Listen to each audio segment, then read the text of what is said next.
जिनेन्द्र वंदितु सर्वसिद्धे ध्रुवममल मनोवमं गदिं पते वोच्छामि समय पाहुड मिणमो सुद केवली भणिदम। पंच परमेष्ठी भगवान की जय हो। समयसार जी महान ग्रंथाधिराज का हम ज्ञानशाला के माध्यम से स्वाध्याय कर रहे हैं। निर्जराधिकार समाप्त हुआ, उसमें हमने समझा किस प्रकार ज्ञानी जीव अपने आत्म स्वरूप में रहता हुआ कर्मों की निर्जरा करता है। आज से हम बंधाधिकार प्रारंभ कर रहे हैं। हम इस बंधाधिकार में क्या समझेंगे, किस प्रकार यह आत्मा किन निमित्तों से कर्मों का बंध करता है। कर्मों का बंध करने के कारण से यह जीव संसार में ही भटकता रहता है। जब कर्म बंध से मुक्ति को प्राप्त होता है तब यह जीव मोक्ष अवस्था को प्राप्त होता है। कर्मों से छूटने का मार्ग क्या है, वास्तव में संसार में जीव कर्मों से क्यों बंधता है, क्या कारण है जिस कारण से वह कर्मों का बंध करता है, वो हम इस कक्षा में समझेंगे।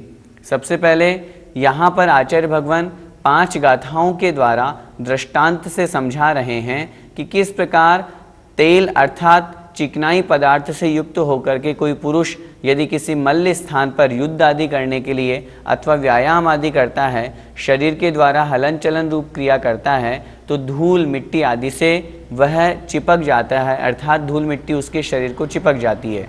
उसी प्रकार कर्मों का संबंध उस आत्मा के साथ में बन जाता है जब वह रागादि रूप परिणाम करता है। उदाहरण के माध्यम से आचार्य भगवान यहाँ पर समझा रहे हैं बहुत सरल भाषा में। आइए देखते हैं गाथा क्रमांक 252। जय नाम को विपुरिसो, जय नाम को विपुरिसो, नेह भत्तो दुरेणु बहुलम्मी, नेह भत्तो दुरेणु बहुलम्मी, ठाणं मिठाई दूणय, ठाणं मिठाई दूणय, करे दिसत्थे हि वायामम्, करे सत्ते वायामम्। बोलिए जय नाम को विपुरिसो, नेह भत्तो दुरेणु बहुलम्मी, ठाणं मिठाई दूणय, करे दिसत्थे हि वायामम्।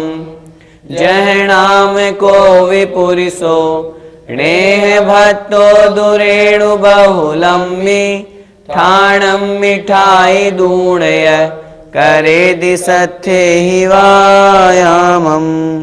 गाथा का अर्थ समझते हैं।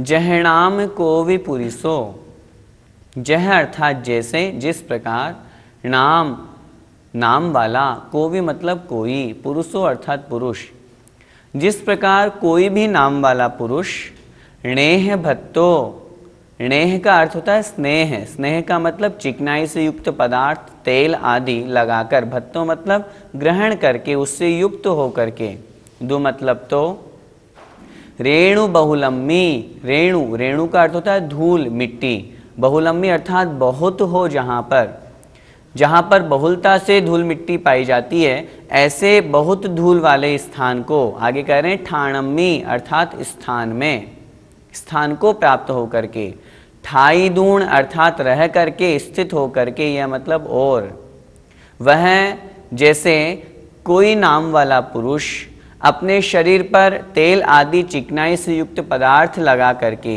बहुत धूल वाले स्थान पर स्थित हो करके वहाँ पर ठहरता है, वहाँ जाता है और वहाँ जाकर के करेदी करता है, सत्थेहि अर्थात शस्त्रों से क्या करता है, व्यायामम अर्थात व्यायाम, व्यायाम से तात्पर्य है शरीर का हलन चलन, शरीर को इस तरह से हाथ पैर को हिलाना है, व्यायाम करना है, कोई शस्त्र आदि लेकर के, मुद्गर आदि शस्त्र आदि लेकर के वो शरीर से व्यायाम करता है। यहाँ पर आचार्य भगवान गाथा दे रहे हैं, दृष्टांत दे रहे हैं, लेकिन अगली गाथा में उस दृष्टांत को वो पूरा करेंगे, इसलिए इतना सा ही यहाँ पर इस गाथा में हमको समझना है। भावार्थ में हम ये समझेंगे कि जिस प्रकार कोई नाम वाला पुरुष किसी धूल मिट्टी वाले स्थान पर पहुँचा, उसने अपने शरीर पर तेल आदि चिकनाई से युक्त पदार्थ लगाया हुआ है, तो वहां पहुंच करके जब वह शरीर के द्वारा हलन चलन रूप क्रिया करता है, तो वह जो मिट्टी है, वह जो धूल है, वो उसके शरीर की चिपक जाती है। किस कारण से चिपक जाती है? उसका कारण वह तेल आदि चिकनाई से युक्त पदार्थ लगाया हुआ है। ठीक उसी प्रकार रागादि रूप जहाँ पर परिणाम होते हैं, वे रागादि रूप परिणाम उस जीव के लिए चिकनाई से युक्त तेल के समान माने गए हैं, और वो जो धूल मिट्टी है वे कर्म हैं। वह कर्म रूपी रज उस आत्मा से आकर के चिपक जाती है, अर्थात एकमेक होकर के बंध को प्राप्त हो जाती है। हम बंध का प्रकरण प्रारंभ कर रहे हैं, इसलिए आचार्य महाराज बहुत सरल दृष्टांत के द्वारा यहाँ पर उस बंध तत्व को समझा रहे हैं। एक बार फिर से गाथा का अर्थ देखें। जहनाम कोवि पुरुषो, जह अर्थात जिस प्रकार, कोवि नाम पुरुषो कोई नाम वाला पुरुष मनुष्य, रेणु बहुलम्बी णेह भत्तो अर्थात बहुलता से युक्त जहाँ पर रेणु अर्थात धूल मिट्टी पाई जाती है, ऐसे णेह भत्तो ऐसे स्थान पर तेल आदि से चिकनाई से युक्त पदार्थ को ग्रहण करके अपने शरीर पर तेल आदि लगा करके ठाणम्मी अर्थात वहाँ उस स्थान पर ठाई दूण रह करके क्या करता है? करेदि अर्थात करता है वायामम सत्थे ही, शस्त्रों के द्वारा, अस्त्र शस्त्रों के द्वारा, मुद्गर आदि शस्त्रों के द्वारा शरीर से व्यायाम करता है। इतना ही इस गाथा का हमें अर्थ समझना चाहिए। गाथा का भावार्थ देखें।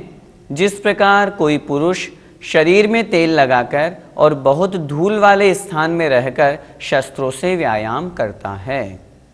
भैया जी, शरीर में तेल आदि लगाने से नुकसान क्या है?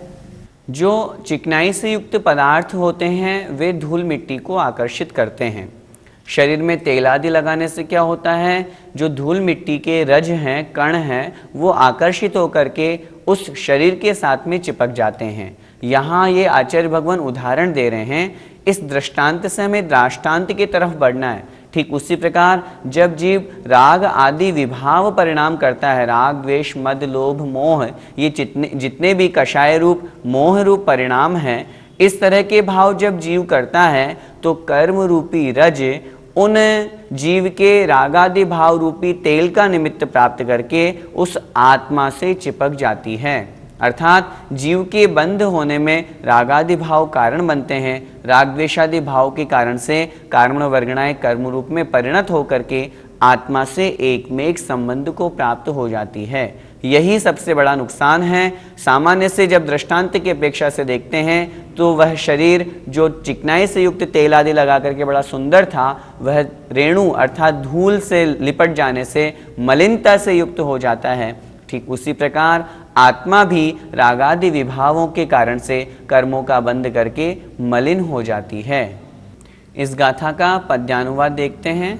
फैली जहाँ मलिन धूलिया में राशि, कोई सशस्त्र नर जा करके विलासी, लो अंग अंग तिल तेल लगा लगा के, व्यायाम नित्य करता बल को जगा के। अब जो हमने यह उदाहरण पढ़ा, इसी उदाहरण के माध्यम से वह वहाँ पर उस स्थान पर पहुँच करके व्यायाम करता है, शरीर से हलन चलन करता है, और क्या करता है, किस प्रकार की क्रियाएं उस मनुष्य के द्वारा वहाँ पर की जाती है, वो हम अगली गाथा में देख रहे हैं। छिंददि भिंददि यतः, छिंददि भिंददि यतः, ताली तल कदली वंश पिंडियो, ताली तल कदली वंश पिंडियो, सच्चित्ता चित्ताणं, सच्चित्ता चित्ताणं, करेदि दौवाण मुवघादम, करेदि दौवाण मुवघादम। बोलिए। छिंददि भिंददि यतः, ताली तल कदल वंश पिंडियो, सच्चित्ता चित्ताणं, करेदि दौवाण मुवघादम। छिन्दति भिन्दति यतः तालीतल कदली बंस पिंडियो सच्चित्ता चित्ताणम करेदि दव्वाण मूर्घादम। इस गाथा का अर्थ समझते हैं। छिन्दति भिन्दति यतः, हमने जो पहले गाथा पढ़ी उसमें क्या समझा था कि जिस प्रकार अपने शरीर पर तेल आदि से युक्त चिकनाई वाला पदार्थ लगा करके यदि कोई पुरुष, कोई मनुष्य बहुत धूल वाले स्थान पर पहुंचता है और वहां पहुंच करके व्यायाम करता है, और क्या करता है, छिन्दति अर्थात छेदता है, छेदन करता है, भेदति अर्थात भिन्दति अर्थात भेदता है, काटता है, छेदन करता है, छिन्न भिन्न करता है, यह मतलब और, तहाँ मतलब तथा। किसको छिन्न भिन्न करता है, किसको काटता है, ताली तल कदली बंस पिंडियो।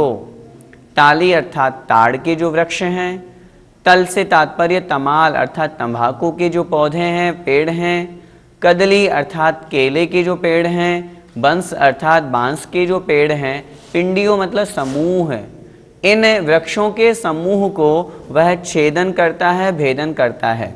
क्या मतलब, यहाँ पर आचार्य भगवान उदाहरण के द्वारा समझाना चाह रहे हैं कि जिस प्रकार वो वहाँ उस स्थान पर पहुँच गया और पहुँच करके शांति से बैठा ही नहीं, वह अपने शरीर के द्वारा अस्त्र शस्त्रों से व्यायाम भी कर रहा है। व्यायाम के साथ उन शस्त्रों के द्वारा, तलवार आदि अथवा कुल्हाड़ी आदि के द्वारा वह उन वृक्षों का छेदन भेदन भी कर रहा है।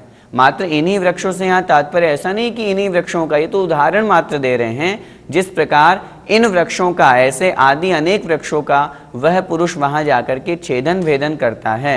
और क्या करता है, सच्चित्ता चित्ताणम, सच्चित्त अचित्ताणम, सचित्त अर्थात जीव सहित चेतन, सचेतन, और अचित्ताणम अर्थात अचित्त अचेतन निर्जीव, करेदि मतलब करता है, दव्वाणम उपघातम द्रव्यों का उपघात, और उन पत्ते आदि को, पेड़ आदि को वह छेदन भेदन काटता है, नष्ट करता है, और साथ में ही सचेतन अर्थात जीव सहित और अचेतन अर्थात जीव रहित निर्जीव द्रव्यों का उपघातम करेदि उपघात करता है, अर्थात उन्हें नष्ट करता है, उन्हें समाप्त करता है।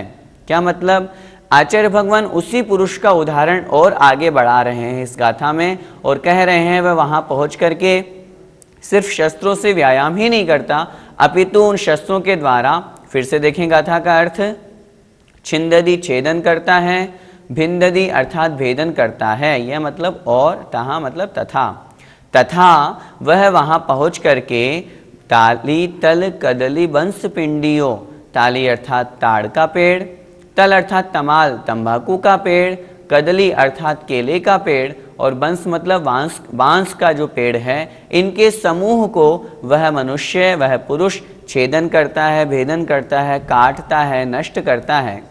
साथ में ही सचित्त अचित्ताणम दव्वाणम अर्थात जो सचित्त और अचित्त द्रव्य हैं, जीव सहित और जीव रहित, ऐसे उन द्रव्यों का, उन पदार्थों का भी उपघातम करेदि उपघात करता है, अर्थात उन्हें भी समाप्त करता है।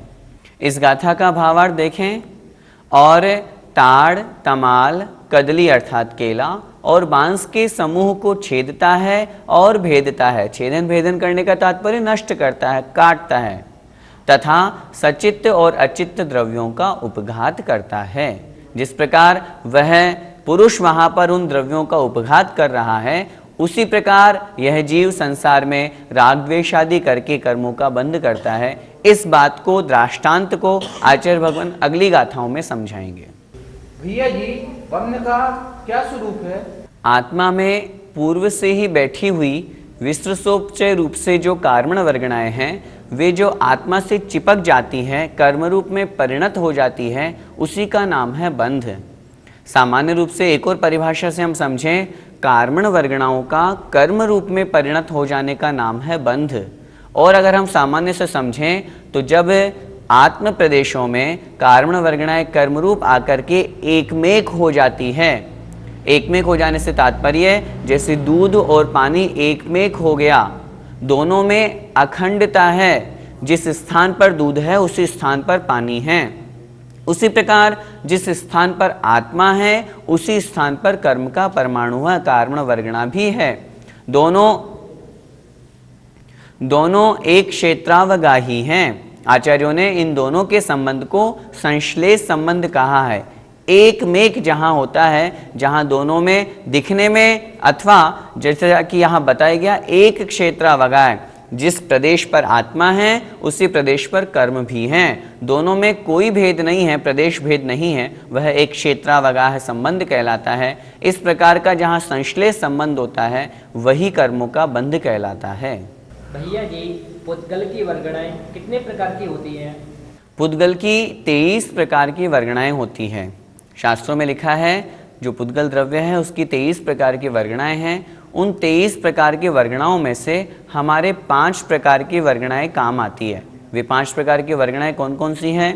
शब्द वर्गणा, कार्मण वर्गणा, नौकर्म वर्गणा, तेजस वर्गणा और मनोवर्गणा। ये 5 प्रकार की वर्गणाएं हैं जो हमारे काम में आती है। इन 5 प्रकार की वर्गणाओं का अपना अपना अलग अलग कार्य है। शब्द वर्गणा, जैसे जो हम शब्द का उच्चारण कर रहे हैं, जैसा कि हम पढ़ते हैं जो पुद्गल द्रव्य है उसकी जो पर्याय हैं, शब्द, बंध, सूक्ष्म, स्थूल्य आदि जो 10 प्रकार की पर्याय कही गई है, तो शब्द भी तो पुद्गल ही हैं। उन शब्द वर्गणाओं से ही तो यह शब्द परिणमित हो रहे, शब्द बन रहे हैं। उसी तरह कार्मण वर्गणाएं जो कर्म रूप में परिणत होती है, तेजस वर्गणाएं जो शरीर में दीप्ति कांति उत्पन्न करती है, मनोवर्गणाएं जो मन का निर्माण करती है। उसी तरह जो 5वीं है नौकर्म वर्गणा, नौकर्म का मतलब शरीर, जो शरीर आदि का निर्माण करती है वह नौकर्म वर्गणा। तो इस प्रकार पुद्गल की कुल 23 वर्गणाएं होती हैं। आत्मा की उनमें से 5 प्रकार की, जीव की 5 प्रकार की वर्गणाएं यहाँ पर काम आती है। भैया जी, इनमें से कौन सी वर्गणा बंध को प्राप्त होती है? 5 प्रकार की जो हमने वर्गणाएं पढ़ी उनमें से जो कार्मण वर्गणाएं हैं वो बंध को प्राप्त होती है। यहाँ जिस बंध प्रकरण का वर्णन चल रहा है वो यही है, जो कार्मण वर्गणाएं कर्म रूप में परिणत हो जाती है वही बंध कहलाता है।